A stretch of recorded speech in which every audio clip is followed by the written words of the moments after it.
Are you confused by the difference between incident management and problem management? Well, I'm Chris Ward, and I'm here to tell you what the pros know.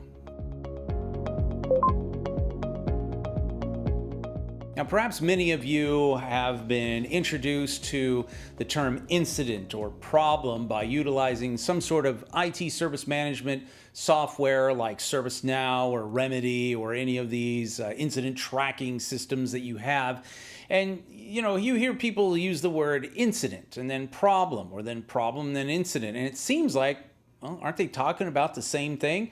Actually, in the world of ITIL, they are not. Now, the difference is obviously going to be, what many people might say, well, sounds like a semantical kind of a thing. You say incident, I say problem, you say incident.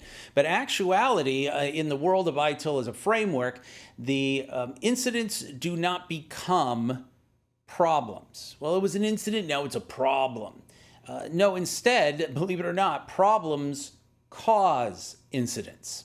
So what we find is that anytime you have some sort of product or service that you're delivering, whether it's software-based or it's maybe like access to something, or you build something like a piece of hardware, or it could be even service actions that are done behind the scenes, that there are, I would say, always a little bit of the vulnerabilities or errors or issues that are going on, and those are what cause the incidents.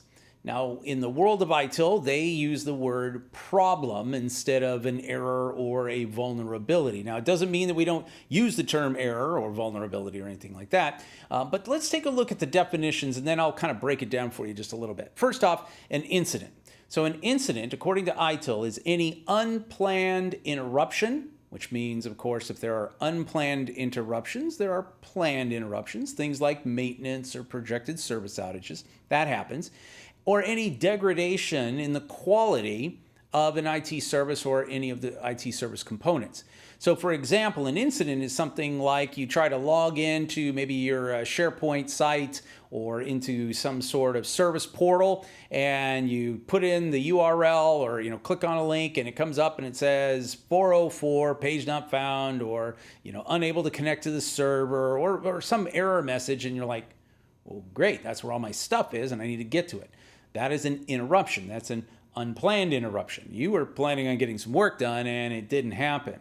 Whereas a degradation of quality is you click on the link, you type it in or whatever, and it loads slowly like this. Okay, finally, you type in your username, your password, you hit it, and it spins and it spins and it spins and it spins and it spins. Time's out.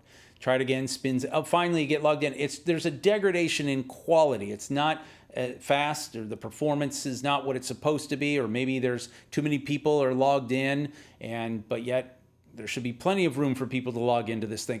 It doesn't matter. That's a degradation in quality, or again, the unplanned interruptions. That's an incident.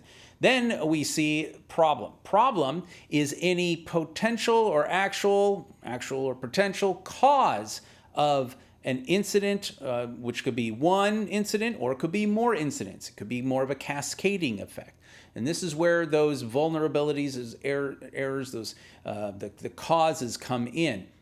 One of the ways that I like to describe this is incidents are like fires, right? And in fact, we always kind of kid around on the service desk talking about, well, we got a lot of fires to put out today, or there's a whole bunch of fires happening and we're all putting them out, right? So an incident is kind of like a fire. It's you don't want it to happen, you go and you fix it, you put it out, that's great. Problem management is like arson investigation. Why did the fire start? It could have been faulty wiring in your house and triggered a fire, or you're cooking something and someone wasn't paying attention and the grease splattered out and then it started a fire. Why did the fire start? Now, the incident management is all about putting out the fire. And those can be small fires like your, type 5s, up to 1s. Then you have major incidents, which could be a little bit more bigger fire. So you would probably do something a little bit different for that. Whereas problem management is, why do these things keep happening?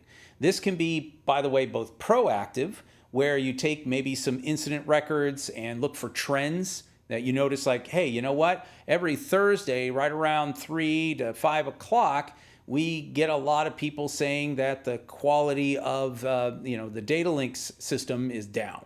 Well, why is that? Well, guess what? Thursdays maybe when a lot of people are running some reports, or a lot of people are logging in.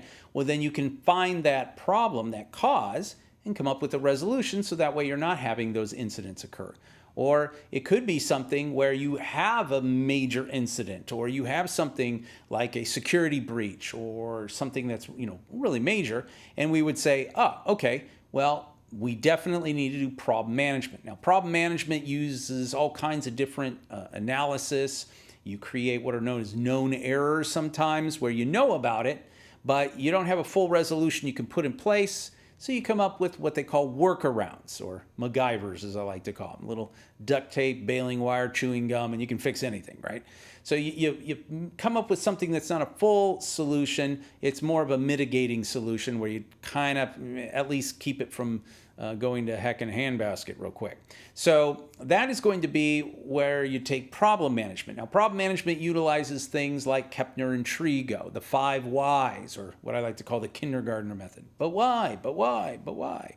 You can also use technical observation posts, where you just literally watch the machine, and when it happens, you're like, oh, now I see why that happened. So these are all techniques that you find the reason, the cause of the incidents. Where incidents, you analyze, well, why is it down? Why is it not working? Why is it, you're clicking on things and now it goes in blue screens on you? That's where you use the incident analysis. You follow your ticketing system, you track it, you provide good quality updates. So that's the difference between incident management, putting out fires, and problem management, which is much more like an arson investigation. Why did the fire start? Why did that incident or these set of incidents start? So there you have it with incident management and problem management. If you'd like to find out more about really cool things that ITIL as a framework can do, why don't you take some of our ITIL courses here at IT Pro TV. So now you know what the pros know.